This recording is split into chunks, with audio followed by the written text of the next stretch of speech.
Well, I originally got told that diabetes, and their words were, will affect your eyesight, affect your feet, affect the nerve endings in your body. So I was a bit shocked because I was still playing sport. I was still fit and active. I still played soccer. I still walked everywhere. I was using swimming pools and all that. I didn't have high blood pressure, high cholesterol, or most of the other things that are attributed with type 2. So I was sort of baffled. Although Michael's lifestyle was healthy, like many Australians, his diet was high in 2 categories of carb, sugars and starches. Pretty much all processed foods have sugar in them. Yeah. You know, so things that we always thought, I always thought were healthy, like fruit yogurt or muesli or a muesli bar, or all these sort of things.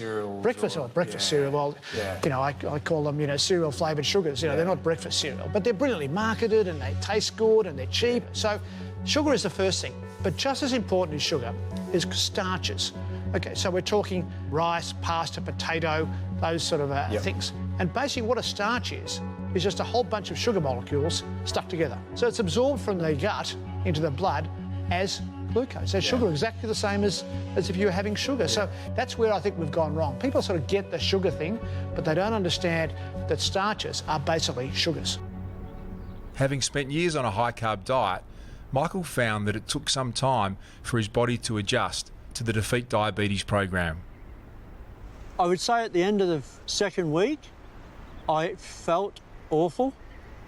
Yes, my sleeping had improved and I wasn't as tired, but internally I just felt something wasn't right. I was drained, and I sent a message through to Defeat Diabetes, which they answered quick and said, yes, it's perfectly normal, just struggle through it. And it's what you have to do. You've got to resist the temptation to pick up a sandwich. When I reached the other side, or when I pushed through all the nausea and everything else, it virtually changed overnight. I couldn't believe it, and I really did feel on top of the world.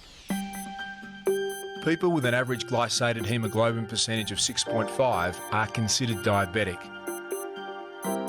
Within 6 months of going on the program, Michael has reduced his average from 8.8% to 5.1%. In reality, I've put diabetes into reverse, and it's controlled mainly with diet. My doctor is amazed with what I've managed to do. He read the last report and said, that's fantastic.